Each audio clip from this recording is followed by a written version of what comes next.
আপনি আমার সমালোচনা করুন, কিন্তু অশালীন কেন হবেন? আপনি আমার সমালোচনা করুন, মিথ্যা তথ্য কেন দেবেন? শিক্ষার এবং বিচক্ষণতার প্রথম লক্ষণ হচ্ছে আপনি ঢালাও মন্তব্য করবেন না।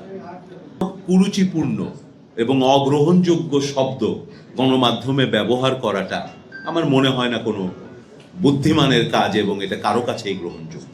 এই গণমাধ্যম কর্মীদের, ওনারা আমাদের তো বন্ধু, আমাদের অনুষ্ঠানগুলো ওনারাই তুলে ধরেন, আমাদের যে কাজ সেগুলো ওনারাই তুলে ধরেন, আমরা ডাক্তাররাও ওনাদেরকে সেবা দেই। সুতরাং আমরা যে নতুন বাংলাদেশটা গড়ে তুলতে চাচ্ছি, সেখানে ডাক্তার হোক, গণমাধ্যম কর্মীর হোক, অন্য যে কোনো পেশার মানুষ হোক, আপনারা সবাই শিক্ষিত এবং মেধাবী মানুষ। আমরা তো মেধাভিত্তিক একটা বাংলাদেশ চাই। তাই ঢালাওভাবে মন্তব্য করা কিন্তু কোনো মেধার পরিচয় না।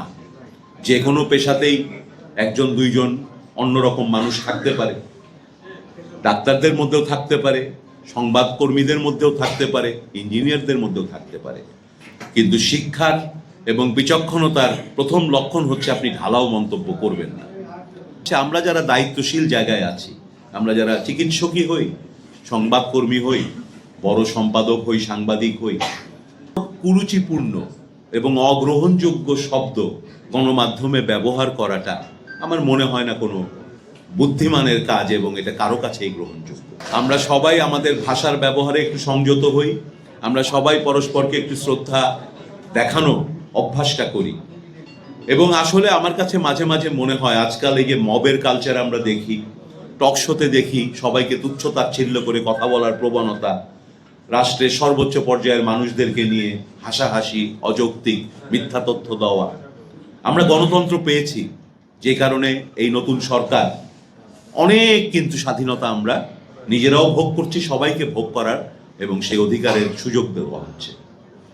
আপনারা যা ইচ্ছা লিখতে পারেন, যা ইচ্ছা বলতে পারেন। আমাদের মাননীয় প্রধানমন্ত্রী বলেছেন, আমরা সরকারের পক্ষ থেকে বলেছি, কিন্তু মিথ্যা বলার তো অধিকার কারো নাই। আপনি সত্যের ভেতরে থাকুন, তথ্য নির্ভর লেখালেখি করুন, বস্তুনিষ্ঠ থাকুন, থেকে আপনি আপনার ভিন্ন মত থাকতেই পারে, সেই মত থেকে একটি শালীন ভাষায় প্রকাশ করুন, কোনো অসুবিধা নেই। আপনি আমার সমালোচনা করুন, কিন্তু অশালীন কেন হবেন? আপনি আমার সমালোচনা করুন, মিথ্যা তথ্য কেন দেবেন?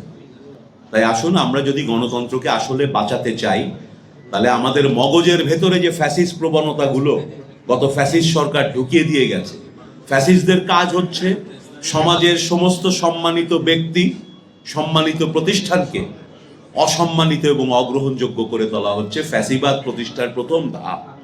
বিগত সরকার দেখবেন, বাংলাদেশে এমন কোনো সম্মানিত ব্যক্তি নাই যাদেরকে নিয়ে ওই সরকারের সর্বোচ্চ পর্যায় থেকে অশালীন কুরুচিপূর্ণ বক্তব্য দেওয়া হতো না। এটা দেওয়াই হয় সমাজে এই কালচারটা নিয়ে আসার জন্য, যে এই কালচার আপনাকে অন্ধকারের দিকে নিয়ে যাবে। সমাজে আগামী যে প্রজন্মকে সেই জিনিসগুলো ফ্যাসিবাদ শেখানোর চেষ্টা করেছে, যেখানে তথ্যের প্রয়োজন নাই, যাকে খুশি যা খুশি বলা যায় এবং সেটা বলে রাজনৈতিক ফায়দা হাসিল করা যায়। আমরা সেখান থেকে বেরিয়ে আসতে চাই। আমরা বহু কষ্টে গণতন্ত্র পুনরুদ্ধার করেছি। আমরা চাই সকলেই আমরা স্বাধীনতা ভোগ করি, কিন্তু স্বাধীনতার সঙ্গে যে দায়িত্ববোধ থাকা দরকার, সেই দায়িত্ববোধ নিয়ে আমাদের কথা বলতে হবে এবং কাজ করতে হবে।